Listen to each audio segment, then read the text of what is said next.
आदाब नाजरीन, TSN news के खबरनामे में आपका खैर मकदम है। मैं हूं नेहा खान। नजर डालते हैं आज की TSN न्यूज़ में आप सभी का इस्तकबाल है। हिमायत सागर और उस्मान सागर रिजर्वायर में बारिशों का पानी ज़्यादा आ जाने की वजह से आज राजेंद्र नगर MLA प्रकाश गौड़ ने हिमायत सागर का एक गेट और उस्मान सागर के 2 गेट को ओपन करके पानी को मूसी के जरिए बहा दिया।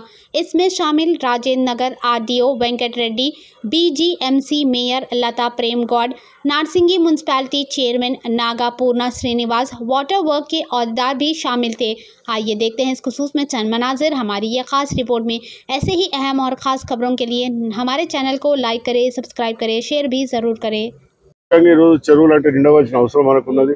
కానీ చూస్తున్నాం నిజంగా కూడా రెండు రాష్ట్రాల్లో కూడా ప్రజలు ఎంతో కష్టపడుతున్నారు. చాలా నిజంగా నీళ్లు అయిపోయి మనం ఏంటంటే గతంలో చిన్నతనం చూస్తాం, ఎక్కడ ఏ ఊర్లోనో 10 ఇళ్ళు ఉంటుండే. అలాంటి విధంగా కాకుండా ఏ ఊర్లో పోయినా 150 ఇళ్ళు, 200 ఇళ్ళు, 300 ఇళ్ళు పెరుగుతుంది.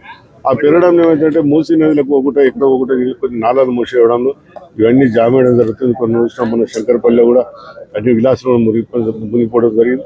అలాంటి పద్ధతి కాకుండా కట్టేవాళ్ళు కూడా బిల్డర్స్ కానీ కోరేదంటే ముందు మంచినీటి సమస్య ఎక్కడ పోతుంది ఎంత దాన్ని చూసి కడితే ప్రజలకు ఇలాంటి ఇబ్బందులు ఉన్నాయి. మళ్ళీ కూడా నిజంగా కూడా అధికారులు మా మంత్రులందరూ కూడా ఎంతో కష్టపడి ఎక్కడే ఇబ్బంది లేకుండా చూస్తున్నారు.